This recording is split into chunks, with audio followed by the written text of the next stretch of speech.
अस्सलाम वालेकुम दोस्तों हाल ही में एक डॉक्टर साहब हैं। उन्होंने कहा था कि अगर चूहों को मारना है तो उन्हें फास्ट फूड दे दिया जाए। आप चूहे मार दवाइयाँ इस्तेमाल ना करें।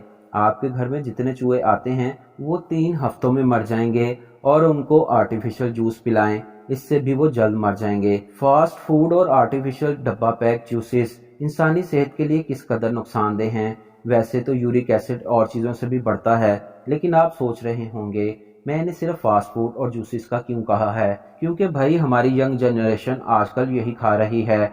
हमें अपनी यंग जनरेशन को मना करना होगा क्योंकि वो इस जहर को ना खाएं और ना पिएं। हाई यूरिक एसिड जोड़ों के दर्द, किडनीज फेलियर का भी सबब बनता है।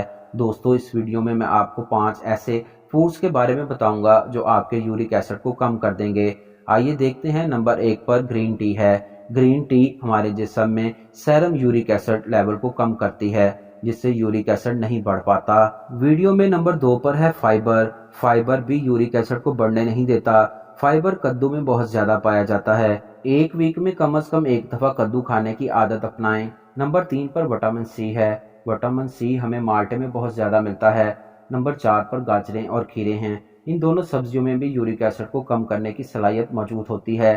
दोपहर के वक्त सैलेड के साथ इसे इस्तेमाल करना नहायत आजमुदा है। नंबर 5 पर है बेरीज। बेरीज में एंटी इन्फ्लेमेटरी प्रॉपर्टीज पाई जाती हैं जो यूरिक एसिड को कम करने में मददगार साबित होती हैं।